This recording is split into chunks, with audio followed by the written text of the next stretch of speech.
চট্টগ্রাম পলিটেকনিকে গতকাল বহিরাগতদের প্রবেশের কারণে যে হামলাটা হয় সাধারণ শিক্ষার্থীদের উপর, আজকে তারই ধারাবাহিকতায় সন্ধ্যায় চট্টগ্রাম পলিটেকনিক মোড়ে সাধারণ ছাত্র জনতার নেতৃত্বে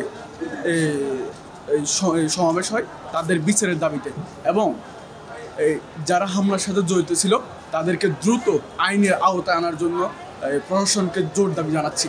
এবং তারই সাথে সাথে বৈষম্য বিরোধী আন্দোলন কোনো নির্দিষ্ট কোনো সংগঠনের নয়, নির্দিষ্ট কোনো দলের নয়।